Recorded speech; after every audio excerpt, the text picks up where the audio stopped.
Hey everyone, welcome back to our philosophy and history study group. I am absolutely thrilled to share today's explainer with you because we are taking one of the most famous concepts from ancient Greek philosophy and literally using it as a step-by-step blueprint for understanding modern techno-capitalism.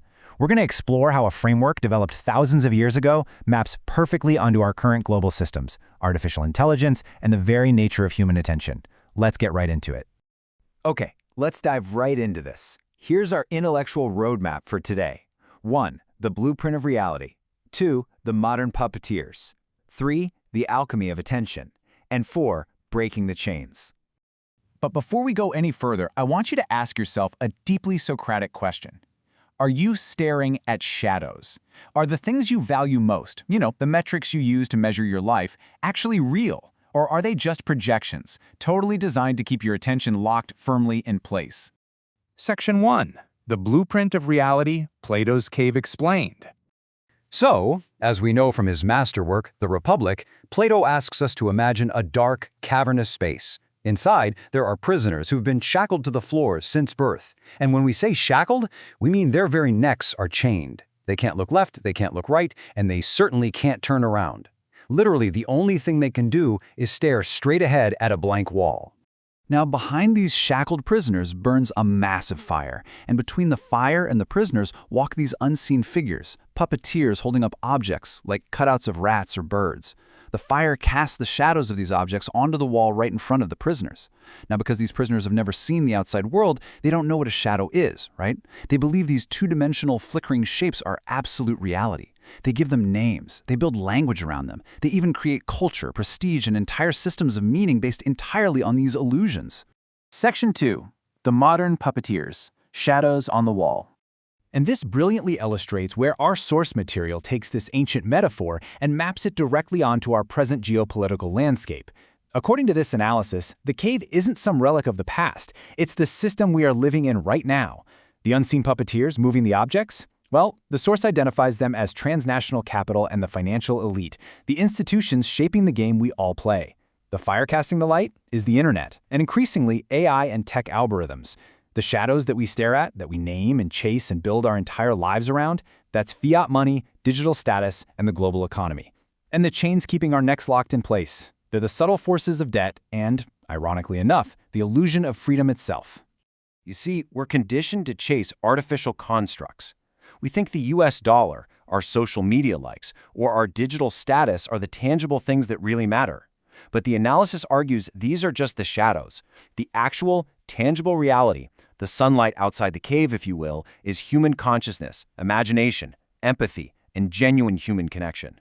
The shadows are just there, completely designed to obscure that reality. So, how exactly do the modern puppeteers keep us staring at that wall? The source identifies several mechanisms of extraction.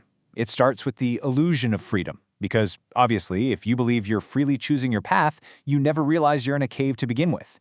Then there's the abstraction of capital. Money used to be tied to tangible grain or gold, right? But as fiat currency, it's this limitless abstraction demanding our endless pursuit. This is reinforced by internet surveillance, which continuously monitors the culture and emotions of the population to keep the shadows perfectly calibrated. And to legitimize this whole shebang, the analysis suggests game masters use institutional disguises, like a quote-unquote rules-based international order, to completely hide the fact that it's actually an extraction mechanism. Section 3. The Alchemy of Attention, the True Wealth. This leads us to the paradigm-shifting twist of this entire explainer. You might be thinking the puppeteers are just after money. But money itself is just a shadow. Take a look at this quote derived from our sources. The wealth in the society is our consciousness. The amount of thought we put into something. Money is just a mechanism to extract and store it. The true, divine wealth being harvested in this modern cave isn't paper or digits. It's human attention. It is your consciousness. The puppeteers want your energy to manifest their reality. Now, what's really interesting about this next point is how concrete this concept actually gets. Let's use the source's analogy of crafting a vase. If you're making a vase in a distracted state, say you're scrolling on your phone, chatting, not really caring, the result is an ugly, low-value object, right? But if you enter a highly conscious state, pouring your total focus, intention, and emotional energy into that clay, the result is a beautiful, highly valuable vase. Your focused attention literally created that value. Money didn't create it, your consciousness did. Money simply steps in afterwards to extract and store the value of your attention. And the system is evolving as we speak. The source theory suggests the tech sector is actively trying to displace traditional finance by basically upgrading the cave. Artificial intelligence acts as the new fire. Instead of all of us staring at the exact same mass media wall, AI creates a customized, individualized shadow wall for every single user. Think about it. An algorithm that knows your exact psychological profile can cast shadows perfectly designed to capture your unique attention, trapping your consciousness way more effectively than fiat money ever could. Wild, right? Section 4. Breaking the chains, reclaiming our imagination. So, the big question, how do we get out? The philosophical solution presented here frames human empathy as the ultimate rebellion. And we can see how this builds perfectly upon historical literature. Just look at the contrasting views of the great poets Virgil and Dante. Virgil represents the utilitarian path, basically the logic of the cave. In his worldview, love is all about possession. It's transactional. If you see someone beautiful, you try to master them, much like trying to buy affection for $10 million. But Dante, he represents the romantic, liberated path. For Dante, his love for Beatrice wasn't about possessing her. It was about selfless imagination, empathy, and allowing that love to fuel his spiritual growth and creativity. Treating human relationships as transactions keeps your neck shackled. Genuine, selfless empathy is what breaks the chain. So the crucial point is that escaping the cave isn't some physical act, it's a profound shift in consciousness. To ascend, you've got to first recognize the shadows for what they are. Understand that fiat money and digital validation are not reality.